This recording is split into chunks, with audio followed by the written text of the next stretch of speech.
Well, yeah, I think there's an ambition to play Test match cricket and being a Test nation. But I think at the same time it's important that every Test match you go into we try and win as well.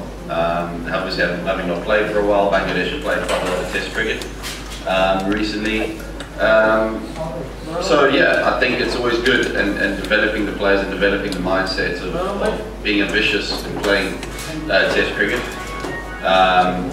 along with all the other formats, being competitive in red ball cricket just as much as in white ball cricket.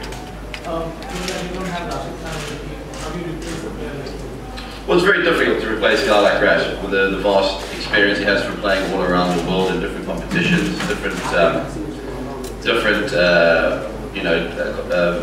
variations of the game, ODI, T20, and obviously being a normal Test player, has the experience of being a Test player. So yeah, that's obviously missed, but I think him having a bit of time off now, resting, because obviously there's a lot of cricket coming up with the Asia Cup and World Cup.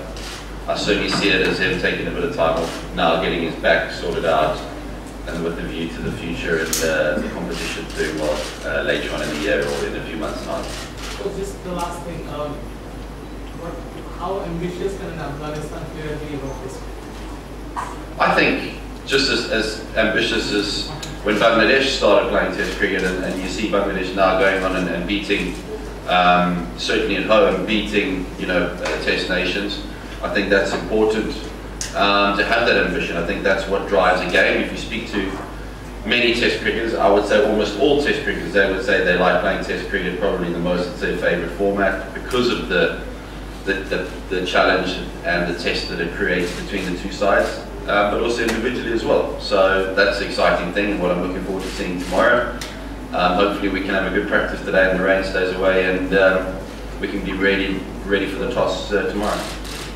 Afghanistan test size is pretty much different from the limited side. Lots of countries, they don't say actually so obviously Afghanistan gives away test matches after long break, and this very test you're playing after 27 months break. So how tough and actually how challenging it is when it does actually get a chance to play test matches? How tough it is? Well, it certainly is. I think there's a lot of guys who haven't been involved in ODIs that much, and not at all. So international cricket is pretty new for them as well. So that's always exciting, I think. It's a challenge for them, obviously, but as a coach and a coaching staff, that's the exciting thing, seeing young players coming through and seeing what international cricket's all about. Certainly on the test stage, it's going to be tough. Coming to Bangladesh is always a challenge for any cricketing nation. So that's the exciting thing, and seeing how these guys go. Jonathan, over here. Jonathan, in England, they have adopted a new tactic of playing test cricket called baseball. Do you think Afghanistan, as a young test side, could also take the same approach, because that is now that's the theory which is getting more favored by the coaches, the aggressive brand of test cricket, where players don't just occupy the crease, they also score runs at a higher rate? Or you want to go through the classical way, where the player occupies the crease for a longer time, then just not presenting, not thinking about I'm getting what you're saying. Runs, occupying the crease. Well, the normal traditional way of playing Test cricket, you would say. I think it's up to the players also to play their normal game. I think as a coaching staff and as a head coach, you need to also be realistic with regards to the players that you have and the type of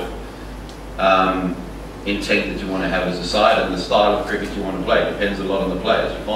You've got to be able to adjust and be able to do both, attack at times and defend at times. Some teams would prefer to attack more than most times. So it all depends on the players you have at your disposal, or the team has at its disposal. So you've got to find the right balance and what suits you as a side. And tomorrow we'll see that. I also think the more Test cricket you play, the more you can, the more you realise what's your best way of playing. If you look at a side like England, they play a lot of Test cricket. This is our first test in 27 months.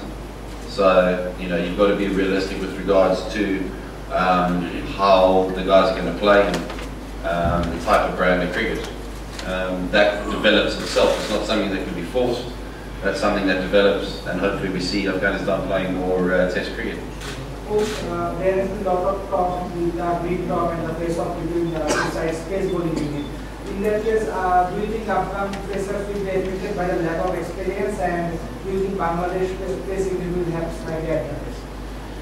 Well, I think any team that plays at home will always have a bit of advantage. I think certainly a team that's played more Test cricket by a long stretch as well always have a little bit more advantage. But that doesn't mean that tomorrow they're going to play better than us. I think we've prepared really well. The players have trained exceptionally well, I feel, and are very excited about playing a Test here in Bangladesh.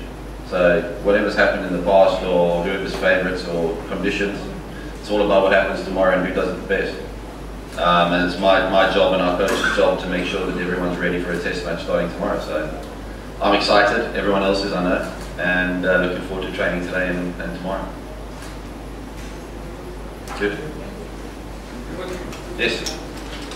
What will be the result of this test? Do you think this test will last 5 days? I don't know, it depends on a whole various of things. I hope we get all I hope is we get a good Test match, a good exciting Test match for the public and the press, and for the future of Test cricket for Afghanistan. That's all I can hope for. Good. Thanks.